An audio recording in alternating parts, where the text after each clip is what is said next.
산상수훈을 공부하기 시작한 지 벌써 15주가 지났네요.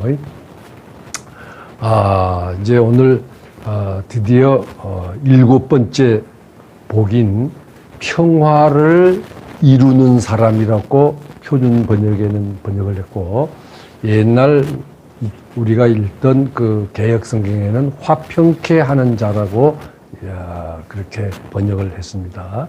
근데 원래 그건 한 단어에 두 단어가 아니라 그래서 영어로는 그냥 피스메이커라고 번역을 할 수가 있는데, 우리나라 말로 번역할 때는 한 단어로 번역하기가 참 어려워요.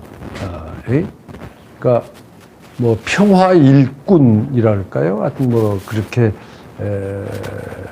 제가 말을 만들어 보기도 했는데 적당한 말이 없습니다. 그런데 여러분도 한번 생각해 보셔가지고 피스메이커처럼 평화 일꾼이라든지 뭐 이렇게 해서 한번 생각해 봐야 될, 한 단어로 어떻게 해볼 수 없을까? 왜 이게 중요한 거 하니, 영어로는 피스메이커라고 했기 때문에 큰 오해가 없어요. 근데 우리는 평화를 일구는 사람들, 평화를 이루는 사람들, 화목해 하는 사람, 뭐 이렇게 여러 가지로 번역하다 보니까 그 번역 때문에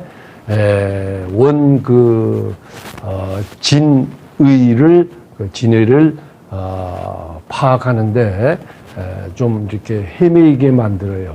근데 성경에도, 구약에도 신약에도 여기 이외에는 이 피스메이커란 말이 나오질 않습니다. 딱 한 번 나오는 거예요. 마태가 한 번 딱 사용했습니다. 근데 이제 피스하고 메이크하고 라는 동사하고 합쳐서 하는 말은 구약에 몇 군데가 나옵니다. 평화를 만든다. 근데 여하간에 그 평화를 히브리어로는 샬롬이라고 그러잖아요.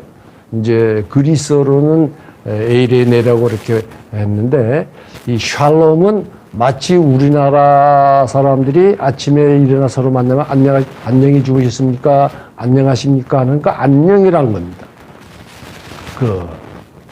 그 사람들은 아침에 일어나서 만나면 샬롬, 그렇게 인사를 하는 거예요. 그러니까 뭐 이 샬롬이라고 하는 것에 대한 개념은 그들의 인사말 속에 들어가 있으니까, 그들은 그 샬롬이 뭘 의미하는지 잘 압니다. 우리도 안녕하십니까 할 때 그 안녕이란 말은 무슨 특별한 그 어려운 일이 없었느냐, 건강은 괜찮으냐, 뭐 등등 여러 가지 그 포함되어 있듯이 그렇습니다. 그러니까 그 이스라엘 민족의 그 인사말이 영어로는 굿모닝 하듯이 샬롬 하는 겁니다. 그래서요, 샬롬이 그들의 일상생활에 가장 많이 사용하는 말입니다. 그러니까 구약 전체가 샬롬에 대한 이야기라고 해도 돼요. 그런데 우리가 이 루터와 칼빈 그 두 분 때문에 구원이란 말에 너무 익숙해서, 그러니까 그냥 이 구원에 관한 이야기다 이렇게 생각을 하는데, 사실은 샬롬에 관한 이야기입니다. 제가 여러분 써서 보내준 그 원고에 보면은 구원, 평화를 가져온다, 평화를 만들어낸다, 세상에 평화를 가져온다 또는 평화로운 세상을 만든다는 말은 구원한다는 말과 같이 쓰이는 겁니다. 그래서 그렇게 늘 입에 달고 사는 샬롬이란 말 대신에 그 구원이란 말이 기독교의 핵심인 것처럼 한 것은, 그거는 조금 우리가 성서를 바로 이해하기보다는 폭이 좁게, 구원이라는 단어는 바울이 제일 많이 썼지, 다른 서신은 그렇게 구원이라는 말이 나오지 않습니다. 요한복음에는 명사로서의 구원이라는 말은 한 번도 안 나옵니다.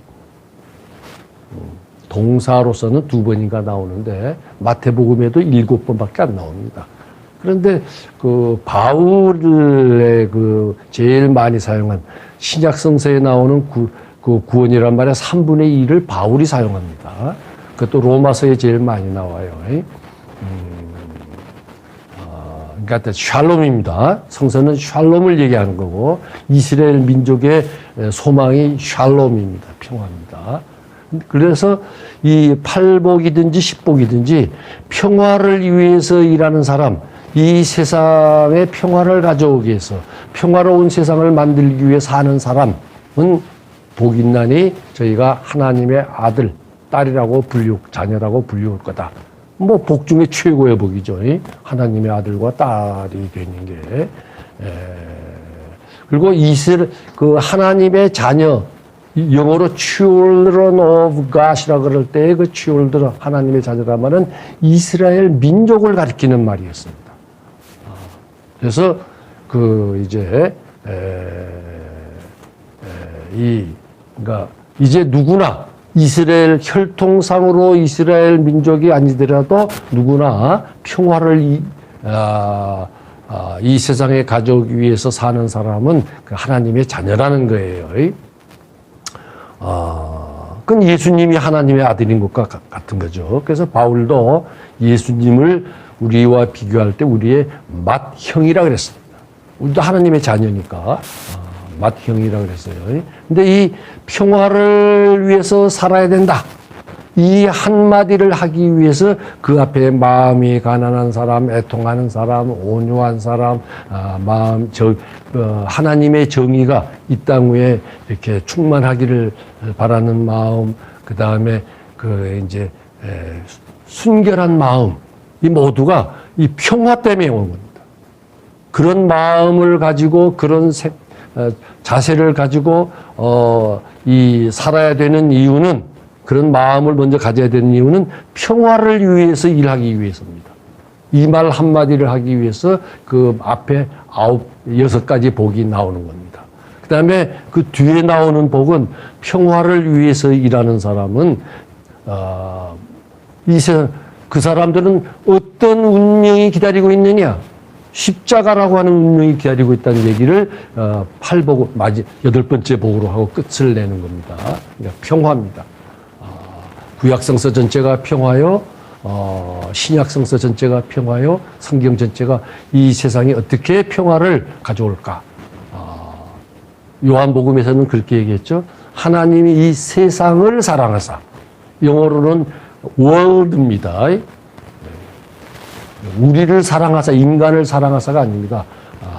world, 말하면 사람들이 모여 사는 이 세상, 사회를 말하는 겁니다. 이 세상을 이처럼 사랑하사 그의 하나밖에 없는 아들을 주셨으니 누구든지 저를 믿는 자마다 구원을 받으리라 그러지 않았어요. 영생을 얻으리라. 그 요한복음에 나오는 영생이란 말은 불멸의 삶, 하나님이 인정하는 삶, 육신의 삶이 끝나도 끝나지 않는 삶을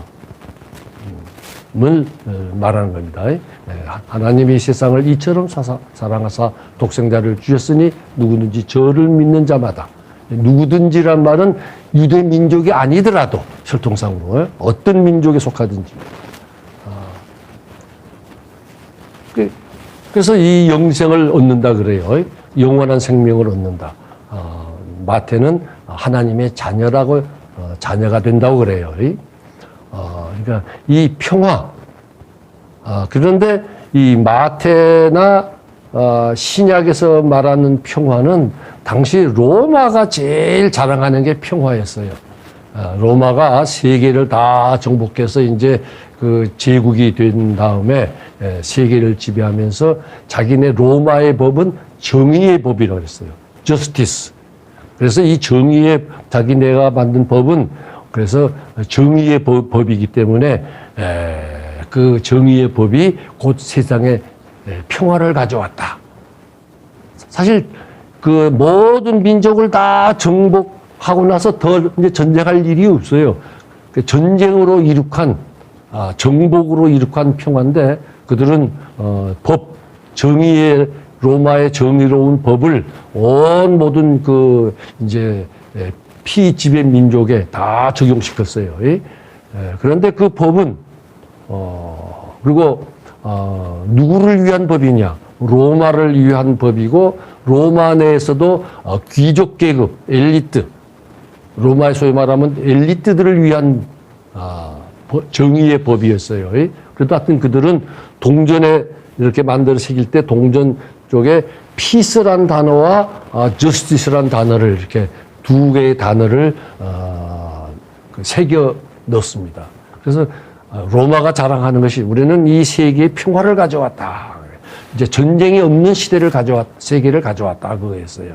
그런데 신약 성서는 그거는 가짜 평화야. 로마를 위한 평화야. 온 이 세상을 위한 평화는 예수님이 십자가로 가져왔다는 이야기를 하는 것이 이 신약 성서입니다. 그래서 평화, 이 세상에 칼로 힘으로 가져오는 평화가 아니라 힘을 가진 사람이 힘을 가지지 못하는 사람을 섬김으로써 가져오는 평화. 그 십자가로. 근데 그렇게 평화를 가져오기 위해서 일하는 사람들을 이 세상에는 이 역사 속에서는 무엇이 기다리고 있느냐? 십자가가 기다리고 있다. 그게 여덟 번째. 의를 위해서 핍박을 받는 자는 복이 있나니 하는 얘기는 평화를 위해서 일하는 사람은 핍박을 받게 되어 있습니다. 참 아이러니하지만은 그게 역사적 사실입니다. 지금도 그러하고 여러분 미국에서 암살을 당한 대통령이 누굽니까? 링컨입니다. 흑인 해방을 했던 링컨이고 그 다음에 또 암살당한 사람 누굽니까? 마틴 루터 킹입니다. 알겠어요? 흑인 백인들을 유색인종과 백인들을 갈라놓는 버스를 탈 때도 앞뒤를 갈라놓고 심지어 바닷가에 해수욕장도 딱 나누어서 가운데는 백인, 왼쪽에는 흑인, 오른쪽은 기타 유색인종 이렇게 갈라놓는 그걸 세그레이션 분리법이라 그래요. 차별법이죠. 그 법 철폐 운동을 한 마틴 루터 킹도 암살당하지 않았습니까? 케네디라는 분이 그 대통령이 아주 우리가 잘못 알고 있는데 훌륭한 분입니다. 알겠어요? 근데 그 링컨 대통령, 그 다음에 케네디 대통령, 그 다음에 마틴 루터 킹. 그리고 이 평화를 위해서 일하려고 사는 어떤 삶을 살려고 마음 먹으면 이 세상에서 환영받기보다는 비난을 받고 그 다음에 고난을 겪게 되어 있다고 하는 각오를 하고 이제 시작해야 되는 거예요. 그러니까 팔복이든지 십복으로 보든지 간에 이 평화를 위해서 사는 삶, 그 사람이 하나님의 아들과 딸이 된다고 하는 이 복을 선언하기 위해서 앞에 6가지가 있고 그 사람들을 기다리고 있는 세상은 그 사람들을 어떻게 대할 것인가? 십자가로 대할 것이다라고 하는 것을 예고한 겁니다. 그래서 이제 팔복으로 보면은 마지막이 의를 위해서 핍박을 받는, 십복으로 보면은 그 다음에 내 이름을 나 때문에 예수님 때문에 예수님이 평화의 왕이니까 평화의 왕인 그 예수님의 뒤를 따라 살면 나 때문에 갖은 비난을 받고 욕을 먹고 박해를 받고 하면은 기뻐하고 즐거워하라고 하는 말로 끝나는 겁니다. 그래서 이것이 성서의 핵심이라는 것은 돌아가신 교장 선생님은 성경의 핵심이 있다면은 산상수훈이라 그랬어요. 그리고 산상수훈의 가장 핵심이 팔복이라고 그랬습니다. 그렇게 보는 것이 가지고 내가 일하는 직장에서 평화를 가져오려면 내가 어떻게 살아야지? 내가 함께 어울려 사는 이 지인들 사이에서 내가 어떻게 해야 되지? 이런 생각을 하고 성경을 읽고 기도하시기를 바랍니다.